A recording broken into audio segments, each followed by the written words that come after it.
আপনাকে যে আপনারা জানেন যে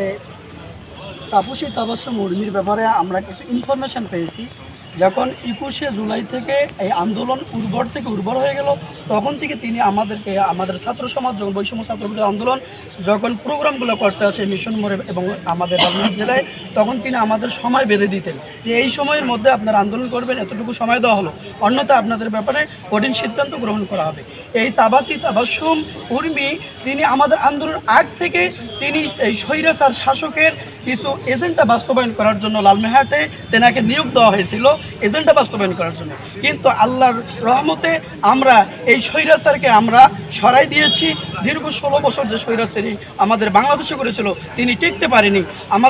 যিনি টিকতে পারেনি কার রক্তের বিনিময়, সারা বাংলাদেশে স্পষ্ট বাংলাদেশের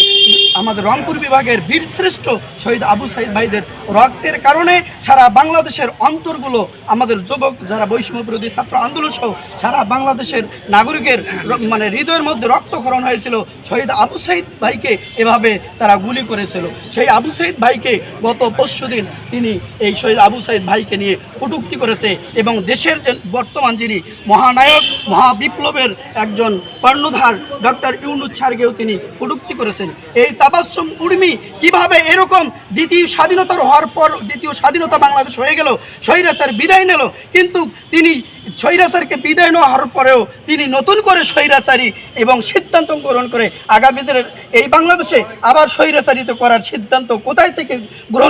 কোথায় থেকে তিনি আভাস পেল এবং তার সাথে কারা কারা জড়িত তাদেরকেও, শুধু তাবাসসুম উর্মিকে শুধু তাই নয়, তার সঙ্গে যারা জড়িত মদতদাতা তাদেরকেও খুঁজে বাহির করে আমি লালমেহাট জেলা প্রশাসককে আমি অনুরোধ করব তার সঙ্গে যারা মদতদাতা তাদেরকেও আপনারা গোয়েন্দা লাগিয়ে দিয়ে আপনার গোয়েন্দার মাধ্যমে এই রিপোর্ট সংগ্রহ করে তাদের বিরুদ্ধেও আপনি তদন্ত করে তাদের বিরুদ্ধে অ্যাকশন নেবেন এবং তাবাসসুম উর্মিকে বাংলাদেশের কোনো সেক্টরে রাখা যাবে না, এমনকি তাকে পদচ্যুত করে এবং দৃষ্টান্তমূলক শাস্তি দিয়ে বাংলাদেশকে নজিরবিহীন এইরকম একটা দৃষ্টান্ত সবাইকে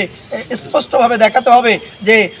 আমাদের স্বাধীনতার পরবর্তী বাংলাদেশে কেউ যদি আমাদের শহীদ ভাইদেরকে নিয়ে কটূক্তি করে তাহলে বাংলাদেশের জনগণ অতীতে মানেনি, এখনও মানতেছে না, ভবিষ্যতেও মানবে না। এরপর যদি তার দৃষ্টান্তমূলক যদি শাস্তির ব্যবস্থা না হয়, আমরা বুড়িমারি টু আমরা যে ঢাকার মহারাস্তা, এই রাস্তায় আমাদের নেতাকর্মী ঘোষণা দিয়েছে আগামীকাল আমরা দুর্গর আন্দোলন গড়ে তুলে আমরা আমাদের পদক্ষেপ দৃষ্টান্তমূলক শাস্তির পদক্ষেপ গ্রহণ করতে সরকার করবে না, ততক্ষণ পর্যন্ত আমাদের কাজ অব্যাহত চলবে ইনশাআল্লাহ।